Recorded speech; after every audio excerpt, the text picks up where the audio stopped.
Tansey is an archivist, researcher, and consultant who specializes in the impacts of climate change on archives and cultural heritage. Eira's research on archives and climate change has been profiled by Yale Climate Connections, Vice, and Pacific Standard, and has been honored by the Society of American Archivists. Her most recent publication is A Green New Deal for Archives, which received the 2024 Walter Gifford Leland Award for Writing of Superior Excellence and Usefulness in the Fields of Archival History, Theory, and Practice. She is an elected council member of the Society of American Archivists, the governing body for North America's largest professional association of archivists. Eira is the founder and manager of Memory Rising, which provides research, consulting, and archival services with the expertise in climate change, environmental, and labor movements. Prior to starting Memory Rising, she worked in academic libraries for 15 years and at the University of Cincinnati's Archives and Rare Books Library 2013 to 2023, and at Tulane University's Library and Louisiana Research Collection in 2008 to 2013. She received her MLIS from San Jose State University of Library and Information Science. Together with colleagues, Eira has created a comprehensive data set of U.S. archives known as repo data. The project maps archives over the U.S. map and shows how they will be impacted by environmental disasters and climate change. Eira has published extensively on archives, climate change, and environmental record-keeping issues that are compounded by a destabilized workforce. She advocates for a public policy for archives to ensure their future viability and relevance in our uncertain future. Welcome, Eira.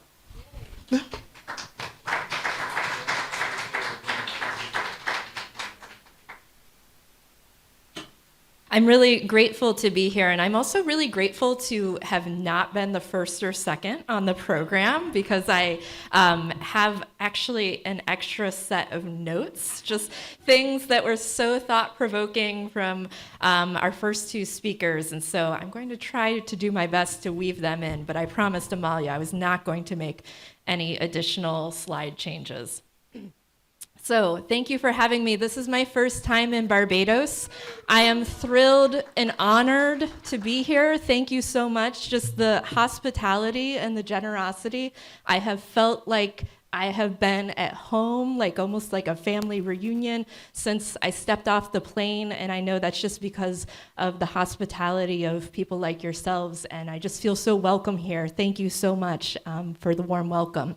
So, this is my first time in Barbados, but I have been spending an increasing amount of time in the Caribbean. So last year, I was in Puerto Rico and in the US Virgin Islands. And although I have lived most of my life in the American Midwest, in Ohio to be specific, I did spend 5 years in a very formative part of my career in New Orleans. And I was there about 2 months after I moved there was the first mandatory evacuation after Hurricane Katrina. And so that was sort of like, whoa, okay, like living closer to the equator means that you have a lived reality that is very different than many other people. So I hope that even though that is not what I normally deal with, that you see some of your own experiences reflected in what I talk about today. So I always start every talk I do. I've been working with climate change and archives for about a decade now. And I have a background, so before I became an archivist, I was a geography major. And so I learned just enough about maps and science to be dangerous and to sound like I know what I'm talking about. but I hope, just as Alex was saying, like, I hope there's not a historian in the room. I hope there isn't an actual scientist in the room, because if there is, I need you to fact check me on a few of these slides I have, so don't be shy. But I always like to start with a couple of slides about climate change because I want to make sure that we all kind of are speaking similar language for some of the things that I'm talking about later in the slides. I also, just in the context that I come from, do a lot of work with American archivists, and the educational background for American archivists is that many of them have a history background or a literary background. They don't always have a science background. And so I always like to just insert a little science into it. So whenever I go out and I do talking about climate change, one of the things I get is, well, the climate's always changing just like the weather always changes. And I always say, well, let's back up a minute and talk about the difference between the two. So my favorite metaphor is the one that weather is like your mood, it changes every day, but climate is like your personality. It's what you see over a long-term trend. And what we know over the long-term trend as we're looking globally is that the climate is changing pretty rapidly. But in order to understand why that is happening, we have to first understand a really basic sort of thing about how the Earth works, which is that we have something called the atmosphere, and it is what keeps us warm. It's like our greenhouse or our sweater, and if we didn't have it, life on Earth would not be possible. It would be below freezing. And so this atmosphere is made up of greenhouse gases, which was all well and good until the Industrial Revolution. So the Industrial Revolution inaugurates this period of burning of fossil fuels. So this is coal, natural gas, oil. And what that does is, if you think about the greenhouse, what it does is it takes all of those gases and it basically puts in more and turns up the thermostat. So we have now warmed the climate since the Industrial Revolution more than 1 degree Celsius. And that doesn't sound like a lot, but it has some pretty big consequences. So this image here, this is called the Keeling curve. And we have had this record updated every day since it started in the 1950s. It was, there was a man named Charles Keeling who wanted to understand how the atmosphere changes over the course of a year because of the plant cycle in the northern hemisphere. So he sets up all these instruments on Mauna Kea, at Mauna Loa Observatory in Hawaii, and basically takes these measurements. And what you can see is there is a seasonal variation, almost like a heartbeat that goes up and down, but then you have a trend line going up. So he starts in the late 1950s, it's about 300 parts per million of carbon dioxide in the atmosphere in our greenhouse, but then it's going up. Doesn't look too bad until you sort of put it in context, which is that if you go back 800,000 years, that Keeling curve that we saw in the last slide is that last bit at the end. Now, how do we know what the climate looked like 800,000 years ago? Because we didn't have scientific instruments on top of volcanoes. Well, this is where I was really grateful for thinking about this wheel of memory that you talked about this morning, because not only is there sort of the intangible records of human expression, there's also archives of the Earth itself, right? And so what scientists do to reconstruct this climate of 800,000 years ago is they'll do things like drill cores out of glaciers or out of lake bed sediments, and they can analyze what is going on in those cores in order to reconstruct what the climate would have looked like 800,000 years ago. So this is all to say that we are truly in unprecedented territory. So I'm really glad everyone's eaten lunch too, because I don't know about y'all, but I have something where I will get hangry, which is like I'm hungry and I'm angry. So this will probably make people like angry, but at least you're not hungry too. Basically the upshot, this science that I'm summarizing to you all comes to us from the Intergovernmental Panel on Climate Change, which I'm going to reference in some of my subsequent slides here. That is the UN body of scientists around the globe that every few years they get together. They don't do new research, but they look at all of the research that their colleagues have done over the last few years, and they put it together. They literally call it a synthesis report.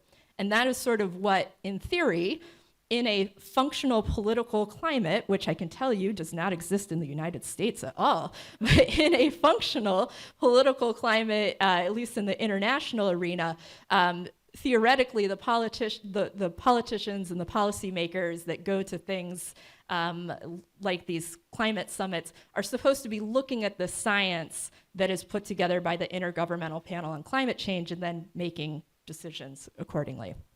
So the upshot, and this is the point I really want to emphasize on the last part here.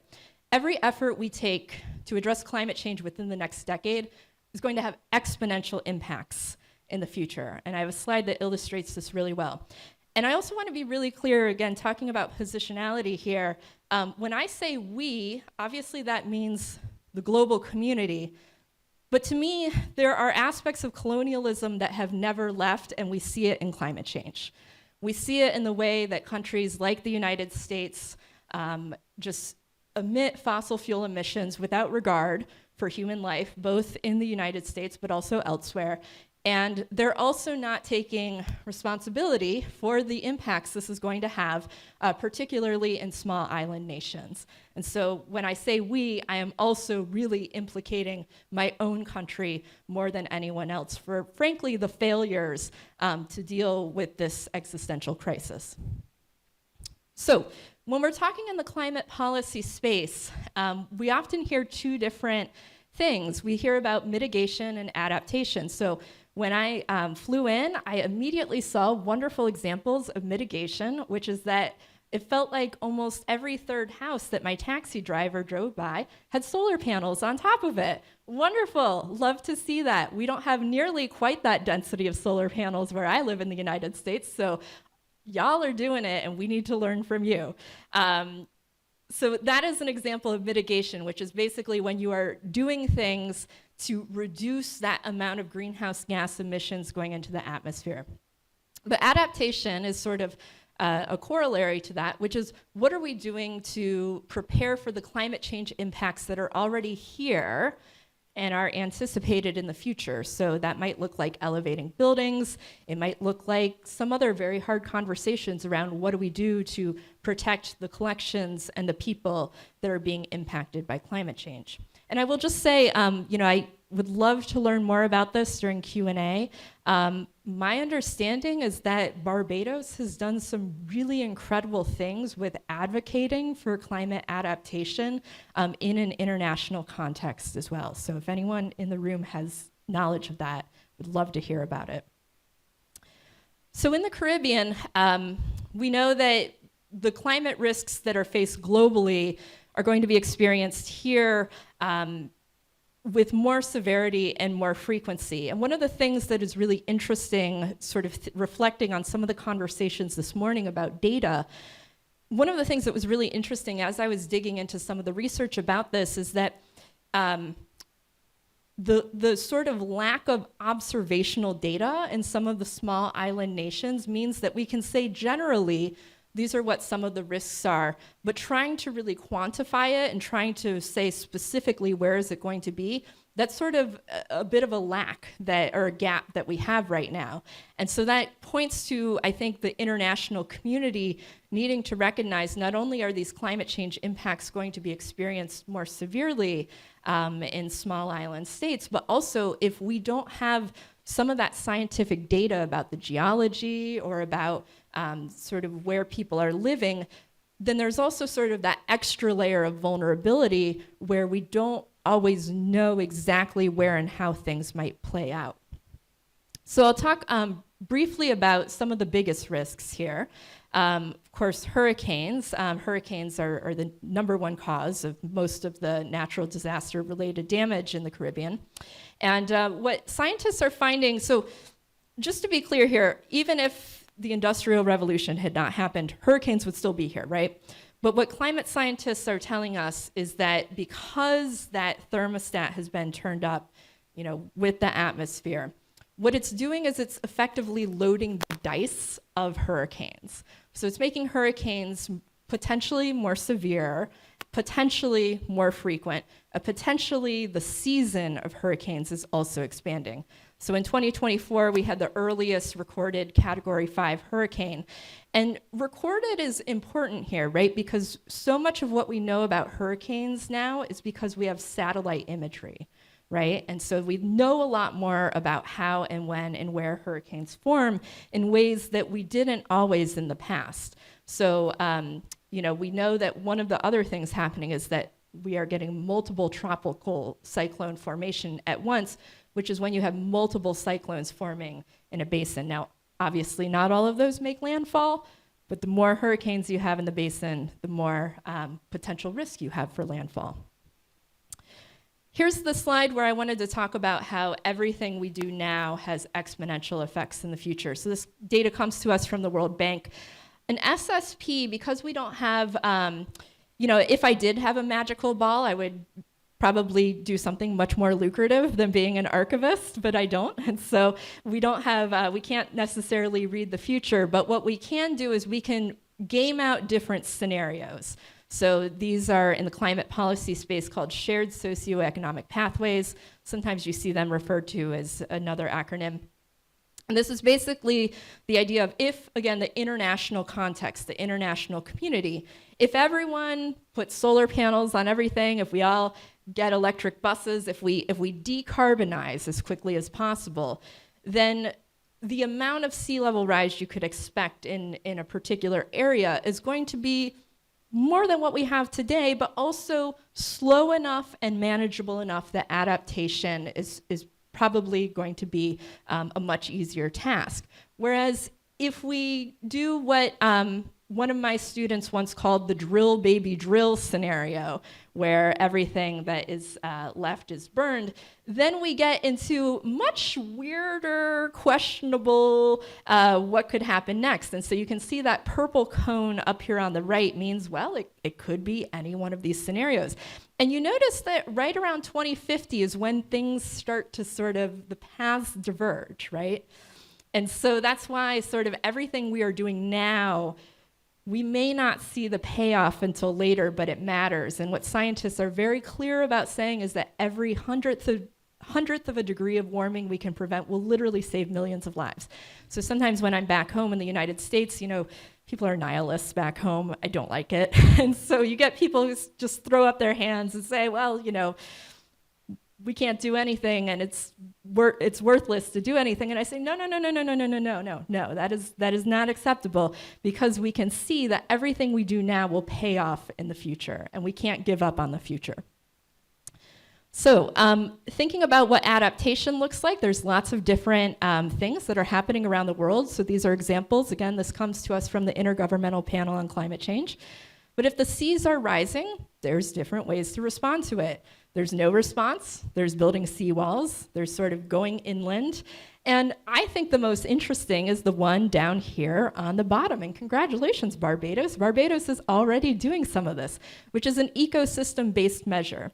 And so this is sort of when you look at how does planet Earth protect itself from things, right? So barrier islands, mangroves, all of these things that the Earth has always had to protect inner areas. How can we as humans sort of replicate that ecosystem measure for preparing for climate change? So this is very traumatic stuff. And when I talk about climate change, when I teach, when I have a longer time to teach about it, I spend an entire day talking about the mental health impacts of this. Because you can't do this work unless you're really cognizant that what we are talking about, and this is what living in New Orleans sensitized me to, we are talking about people's future generations and where they can live.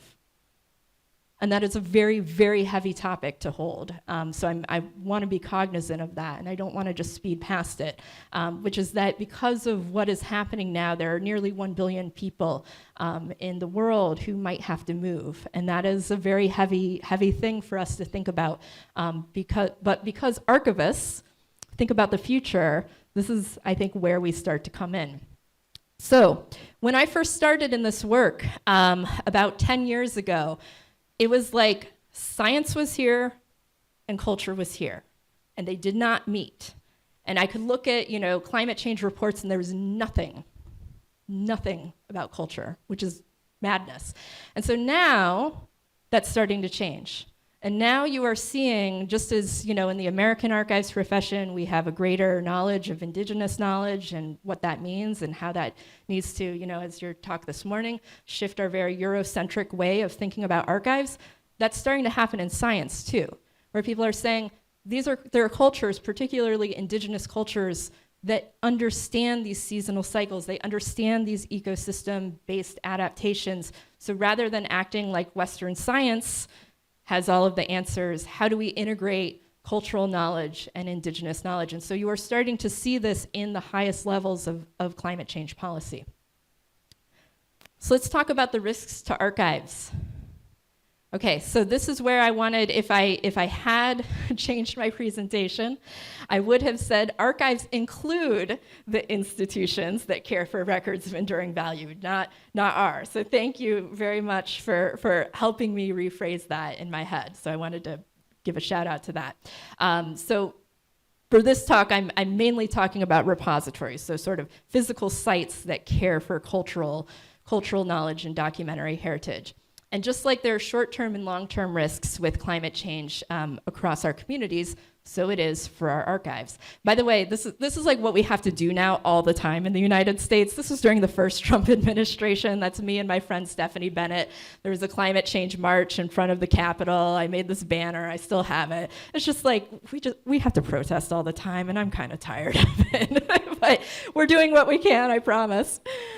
Okay, so I also said to Amalia I was going to make sure that these slides are available for all of you. We'll distribute them. I'm not going to walk through this in too much depth, but there's something I want to point out here, which is that when I first started doing this work, I really felt like the conversation around climate change and archives was very limited to the stuff. And I found that very upsetting because I have a labor union background, and I'm always like, well, the reason why archives, not only do we make archives available for use, but we need people who are working as archivists and as archival workers to make that available. And if we totally just keep the focus on the materials, the records, collections, we are not caring about the people who make those archives possible and who connect those users to the materials. So this is what I always talk about when I'm out doing my work, is that we have to think about how climate change is also impacting the people who use archives, and then archival workers, archivists, memory workers as well. So this is the point in every talk I give, doesn't matter where, doesn't matter what time of day, people start looking terrified. And so I always say, or overwhelmed. And so I always say, if we are overwhelmed, let's take a step back and we think about what is already happening. And then where can we begin planning long-term? Where can we begin embedding adaptation? So these are just some examples. If we had more time, this is the kind of exercise I would lead you through. But you're welcome to do this on your own time or tell me in the Q&A. And thinking, I know we've had a lot of discussion about digitization and sort of who are we digitizing for. I always sometimes see these digitization projects and I think, that's great, but my experience living in New Orleans after, I was there 3 years after Katrina, but I had a roommate who went through it, and all of her vital records washed away, and it took her ages to get insurance help because all of the parish records offices had been flooded. Now, what if they had prioritized digitizing those vital records? That would be the kind of thing that immediately helps people to rebuild and get their life back online after a disaster. So, like I said, I was a geography major, so I know just enough about maps to be dangerous. But I realized early on in some of the work I was doing around climate change is that in order to really assess, again, like that thing I was saying earlier about data, if we don't have data about where our cultural resources are located, it's hard to say exactly what the risks are to them. And so my collaborator, Ben Goldman, and I, we did this project called the Repo Data Project, where we gathered data on American archives. And by the way, trying to define what an archive is very hard, because it's like, getting back to some of the conversations we've had today, is an archive somewhere where there's an archivist on staff? Probably not, right? because we know that there's more archival records out there in the world than people who have the resources to pay archivists. So in the United States, we have tons of public libraries. And I said, listen, if there's a public library with like one lady on staff, but there's a local history room, and the local history room has scrapbooks and all these things, guess what? That's an archive. That's an archive. So we got to include it in the data set. So this is what you can do when you have data on archives. You can start projecting and thinking about where are they most at risk. So this is a prototype of the data. Obviously, we didn't get as much as we wanted for South Carolina, but this is basically, once you have this data, you can take data sets and sort of say where are there risks coming.